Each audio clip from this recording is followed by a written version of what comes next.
Welcome to our new show, What Anyone Can Do podcast with Leo Batari and me, Randy Cantrell.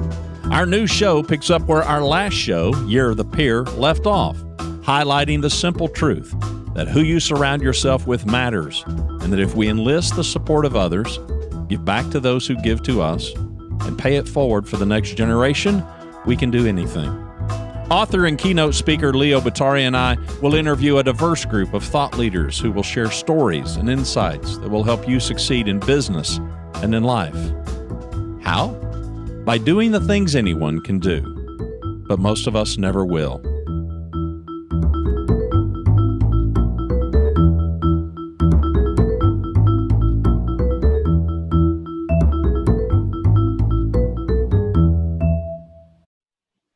Well, we're somewhat tardy, but we've been busy behind the scenes.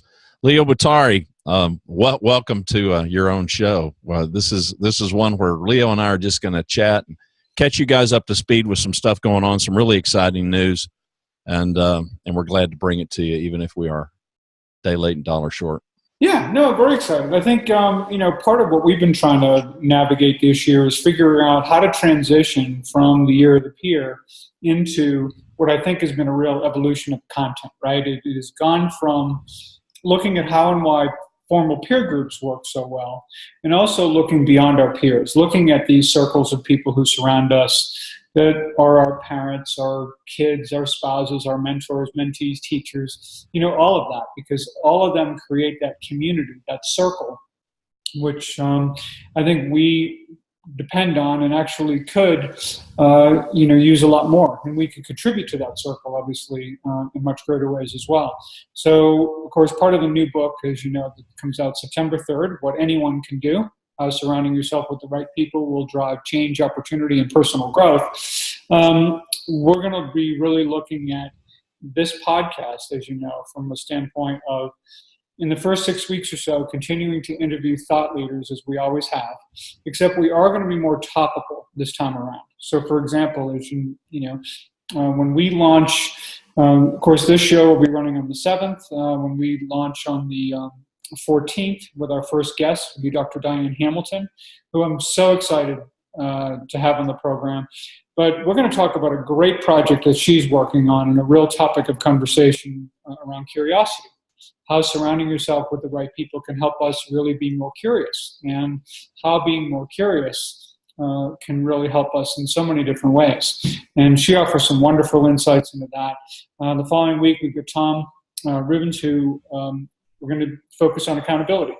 And I think that's another key, right? If we've got people who we are very public with, who we say, hey, here's something that I want to do for myself, and I kind of enlist their support, their encouragement, their accountability, their wisdom, their advice, all of that, it's far more likely that I'm actually going to do what I said I'm going to do, as opposed to keeping it to myself, getting a really good start on it, and a couple of weeks later rationalizing why this isn't really working out for me anymore, and why I can't do this thing that I said that I wanted to do for myself. And in most cases, as you know, when we set personal goals like that, it may be something as simple as losing 10 pounds or something. It's not like I'm trying to make the Olympics by the end of the year. Right. So in most cases, we do set realistic goals we want for ourselves. And quite frankly, all too often we just let ourselves completely off the hook in doing it. And as you know, the whole premise of the book is the idea that, there's a lot of people that are really, really successful, and it's not because they're capable of superhuman feats. It's because they do the things that anyone can do, but most of us never will. And of course, the idea is if we surround ourselves with really good people, they'll help us do those little things that anyone can do far more often. Well, as we pull the curtain back and kind of show even more about the behind the scenes stuff, which I think there's just large lessons even there. Everybody's got the front facing stuff that we all want to put our best foot forward. And it's not hiding skeletons or anything, but there's just so much grinding and so much, to use today's vernacular, hustle that goes on behind the scenes. People see the performance. We kind of get infatuated with that tip of the iceberg kind of stuff of okay, well, there's the performance, but every band that you go see, every play that you might see, there's just a ton of work behind the scenes that's done away from the crowd. And that's been happening here as well. Share with us a little bit, because my thoughts are the collaboration, the book itself, the new book, the first book, The Power of Peers, co-authored with Leon Shapiro, and that book really focused on formal peer groups. And as we began the podcast in January of 2017, the conversation immediately began to broaden and widen. Part of that was organic. Much of that was driven by our intent to expand the conversation, because your questions to the guests were always, who are these people that have influenced you? And it wasn't always peers. In fact, peers usually weren't the first people mentioned. It was mom and dad and grandma and grandpa, and it was these people in our lives. And so as that conversation expanded, and then you got the idea for the book, and that's been almost a case study, it seems to me, in collaboration and the whole very topic of our podcast. Well, it is. There's so many fun stories with that. First of all, I will mention that The Power of Peers was very much a work of collaboration as well. Not only with Leon, but with so many of the people. I did well over 100 interviews. There were a lot of people that contributed to that. I always felt through that whole thing that writing a book about the power of peers and locking myself in a room and thinking I could do it all by myself was a little bit, anti the message, right? So, but this time around, though, I think to your point, I mean, consider all of the things that went into the fact that this book even exists as an idea, let alone it got written, right? So first of all, as you well know, you approached me about doing a podcast, and we came up with the Year of the Peer podcast, and we did it. It's why we had all these guests and why, that kind of happened. Number of months as we were into the podcast, we were probably 5 or 6 months into it, and I talked to Robert H. Thompson, who wrote a great book called The Offsite. And Robert's just a terrific guy. He was actually one of the guests later on the show as well. And Robert really gave me the idea of writing the book to begin with, saying, God, there's so much rich content here. There's so much there. You're advancing the conversation in a way that is, a worthy endeavor to take this, to the next level.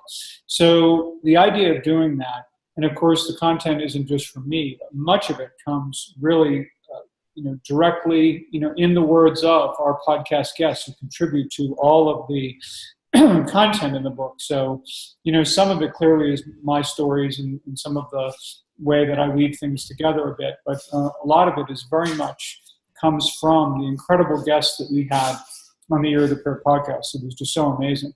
And with that, when I start thinking about meeting Dan Hoffman. Now, Dan Hoffman, as you know, is the CEO of Circles. Now, I sought him out. I was kind of interested in what he was doing. Dan has created a platform that, of course, we're on the Zoom platform here now, which we love and we've enjoyed using, certainly. And there's, WebEx and GoToMeeting and all these other platforms that I think, by and large, are really good presentation platforms, or good platforms for a couple of people talking like we are right now. Circles, however, has been created really as a conversation platform. And Dan's done an amazing job, I think, of creating this simple, visually interesting way for people to collaborate in small groups. So, so I became really intrigued with his work. And so I go to meet Dan, and Dan and I really hit it off well. In fact, the funny part of this was I don't think we were talked for 5 or 10 minutes, and I knew I wanted him to write the foreword of the book, right? And yet I felt silly. I'm like, I can't ask the guy. It was going to look ridiculous if I asked him in 10 minutes, But by the time the end of the conversation, I was like, heck, I'm going to do this, because this is where this whole area is going. It's not just about where it's been. Peer groups have been around a long time. Mastermind groups have been around a long time. I think the idea of really creating the kind of platform that allows for what people are asking for right now, as you know, in social media, it isn't about getting a gajillion Twitter followers. It's how do I get how do I engage in deeper conversations with fewer people where we can help one another do what it is we want to do? And that's what Dan Hoffman's work is all about. I think he's done an extraordinary job. By the time and his website, by the way, is it's a unique URL because it's circles and there's the dot is between the L and the E, so it's CIRCL.ES. Yes. And but those two stories, pardon the interruption, but us beginning the podcast, me not knowing you from Adam, and reading the book and reaching out to you, you connecting with Dan, and in a moment not hesitating. I don't know. I mean, I think there's a lesson there. I think, and our hesitations and our. I hesitated for only about 40 minutes, though. Yeah, exactly. Well, and me too, in reaching out to you. So, I don't know. I mean, if you're out there and you're listening to us and you're thinking of connecting with somebody or trying to connect with somebody for some genuine value proposition that you bring to the party, and don't hesitate. Just go for it. I think what's interesting about that, and I think the Dan Hoffman writing the foreword is a case in point, right? Where I asked Dan, like it was right near the end of our conversation, and I just knew his work, his sensibilities, everything aligned with where I felt all of this is going, and I really wanted. I said maybe not a lot. Maybe Dan Hoffman's name isn't a household name right now. I think it will be. I think what he's doing is really remarkable, and it's really exciting. I think it's a great opportunity for us to get to use it for the podcast, to really give people a visual understanding of what Circles is all about, and how that can work. I don't think he necessarily designed it to be a podcast platform, but I think he was. When I mentioned it to him, he was really intrigued, about the idea of doing it. So, of course, he did agree to write the foreword, and enthusiastically so. And I think if there's any lesson in that, it's simply that just ask, because the worst thing he's going to do is say no. Like, exactly. No, I can't do it, I don't have time, or I'm not interested. Exactly. Well, and then there's somebody else whose fingerprints are all over the book in a unique kind of way, too. Yeah. Well, and that's for sure. So one of the things, when I thought about this idea of what anyone can do, which, as we've talked about before, comes from Joe Henderson, wrote for Runner's World for about 30 years, big runner and all that.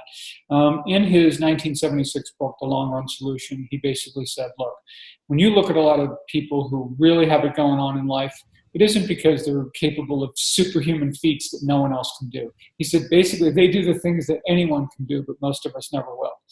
And so it really made me think about the fact that I think anyone can seek to surround themselves with really good people. And if they enlist their support, they'll do those things anyone can do far more often. And that oftentimes is the real key.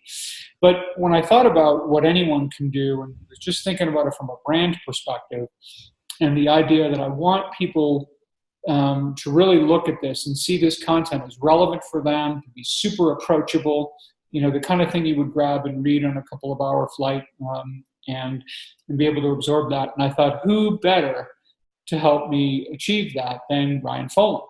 Now, Ryan Foland, I met. Now, he and I at the time lived an hour away from each other. We met in Portugal. And realizing, of course, that we were down the street from one another, basically.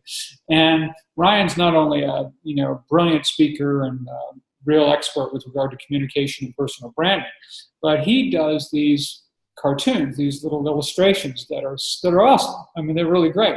And he includes little taglines with them and all. So again, I asked him with the idea that he can say no or not.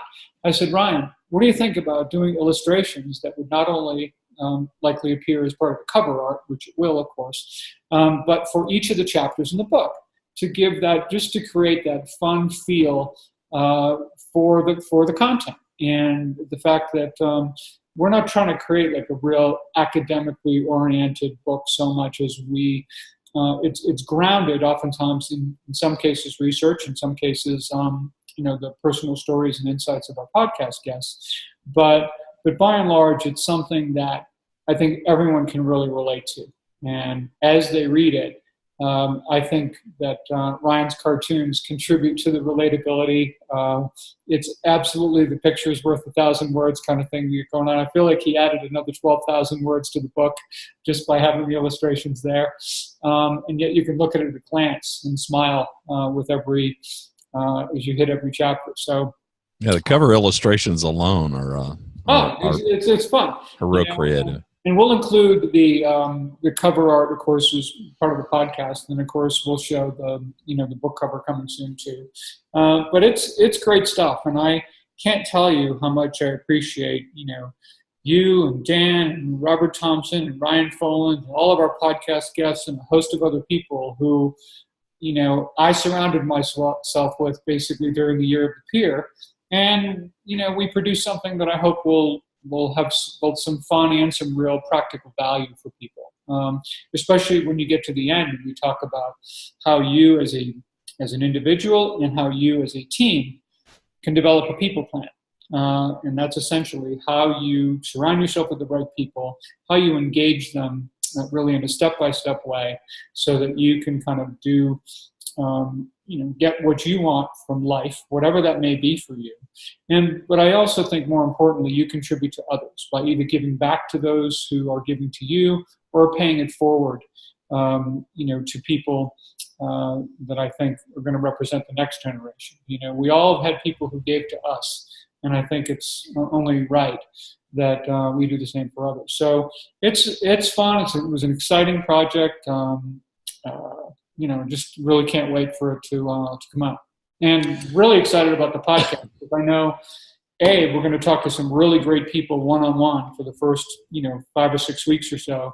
And then when we shift to circles and start literally having podcast panel discussions and creating circles around different topic areas, I think it's going to be great fun, and I think it's going to really deliver powerful value for listeners as well, because we're just going to have a lot more brains at the table. Yeah. Well, and it's fair to tell our listeners and the viewers that Leo and I have been having discussions, offline, away from your prying eyes as an audience. Just how can we bring value to you? It's easy for us to talk about, well, this is something that anybody can do, but so many people don't. And there's all kinds of conversation points that we're planning to have around that, as you said, with Diane, and curiosity and accountability and self-awareness and the fear and courage. And I mean, there's just so many things that stop us. We get it in our head and we just, for whatever reason, we're afraid of what we're afraid of. We're both grandfathers, and these little ones, you can just watch these little kids that are in our lives grow up, and they've just I've got a 2-year-old, fixing to be 3-year-old grandson, fearless to climb anything, but is terrified of jumping in our pool, because, and mom and dad have theorized, well, he doesn't feel like he's in control there. As long as he's grabbing a hold of something, he feels like he's in control. And you can just watch a 2-year-old that's never had an experience and have fear. And at some level, it doesn't matter if we're 62 or 2, it still is a big driver. So Leo and I have been having conversations. How can we expand the conversation? So last year it went from formal peer groups to expanding, okay, well, who is around you? Who are these people around you? To kind of an interview-based thing, which brought great value from it, a book. And now it's like, can we put more people at the table? Can we bring more people to the table to have these conversations so that these are, first and foremost, so that these can bring real value to our audience, give them some real things to think about, some things to challenge them so that they can join the ranks of doing what anyone can do? Well, here's the thing too. I think it's also being open to possibilities, right? Because we didn't go into the year of your podcast and invite all these guests and do all this stuff because I was interested in writing a book. That wasn't even a factor. No, wasn't even on the radar. Yeah, it was only until much later that came into play. I also see coming up for this year what we'd like to do, as is, on the website, being able to look at when we build the whatanyoneCanDo.com site, which, we hope to have up obviously in the next 60 days as we get into pre-launch on the book and all that. I think the opportunity for people to create their own circles, and they can do that, and they'll have the ability to do that on our site, either circles that they run themselves or circles that, that they may get you to facilitate for them, which would be wonderful, but any way that we can kind of continue to create value. And I think the more that, we listen to those around us and figure out how best we can take this message and bring it to people so that they can then share their stories of things that they've done for themselves. One of the studies, of course, that I point out in the book is University of Scranton did a study of people who identify a New Year's resolution, and they basically say that 92% of them fail. It's really unbelievably inexcusable that failure rate is that high. And I think, again, for most people, they didn't set a goal that they didn't want. They didn't set a goal that was completely unrealistic. They just set a goal that they had very difficult time left to their own devices to be committed to. And I think such a simple idea is just making others aware, putting yourself out there that, hey, this is important to me, and you're my friend, or you're my family, or you're my coworker, or whatever that person may be. And I may call upon you to help me get there, or check in on me once in a while, or, hey, I noticed that you did this 2 years ago. How did you do it? How can you help me do that same thing?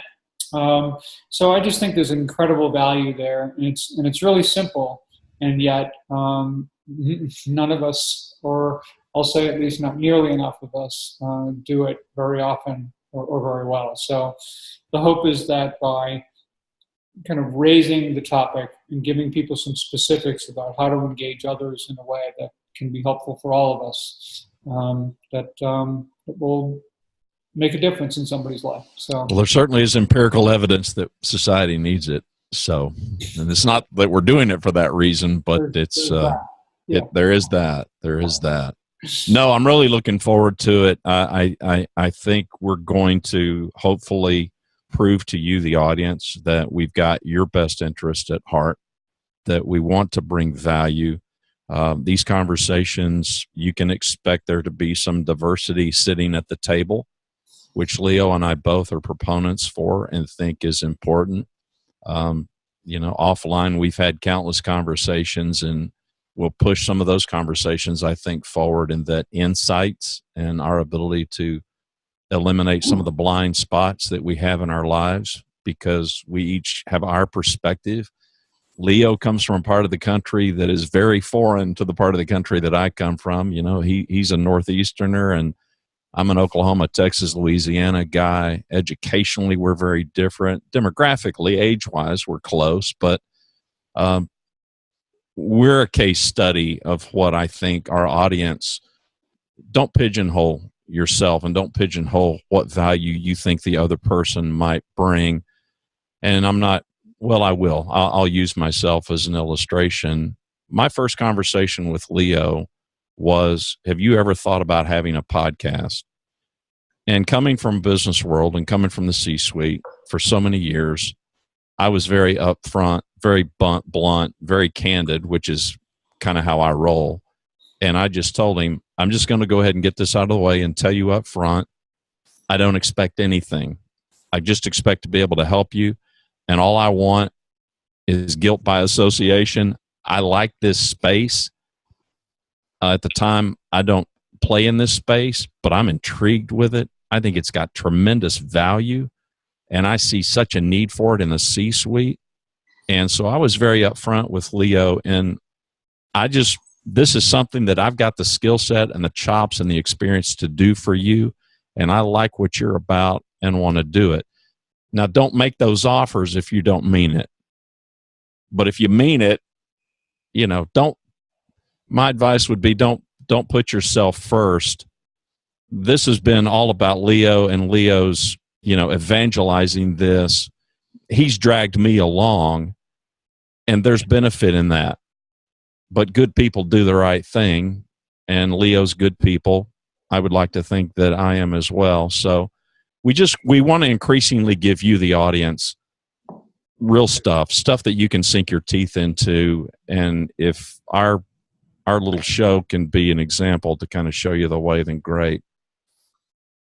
Well, like I said, I appreciate your involvement more than you know. I think that having you as co-host this year is a huge help and a huge value, to the show and to listeners. And I'm incredibly grateful for all of that. But I think to your larger point, I think reaching out, asking, being involved, willing to give to others can provide, really great rewards. And I'm excited about it all, So looking forward to next week. Our first guest will be Dr. Diane Hamilton. I'm just thrilled that we were able to get her on the program. And if you're curious about what we're going to talk about, then you'll like the subject matter because it's all about curiosity. So anyway, with that, Randy, thank you so much. We're going to be excited for a great season coming forward, and it's going to be awesome. Yeah, and I will tell people that for now, leobottary.com, LeoBottary.com is where you can find everything that you need. Leo and I will be updating some things, and the podcast will kind of shift as we get closer to the book launch. But your subscription in iTunes, none of that's going to change, so you don't have to do anything. We're going to make it easy for you. And I want to, as a reminder too, we will be on C-Suite Radio as well, again, right, coming up the season. So I'm very excited with, Jeffrey Hazlett and the whole team they have over at C-Suite Radio. They've been incredibly supportive and really smart. And again, the more really good people we surround ourselves with, the better, that we're all going to do as well. So anyway, Randy, thank you. Thanks. All right.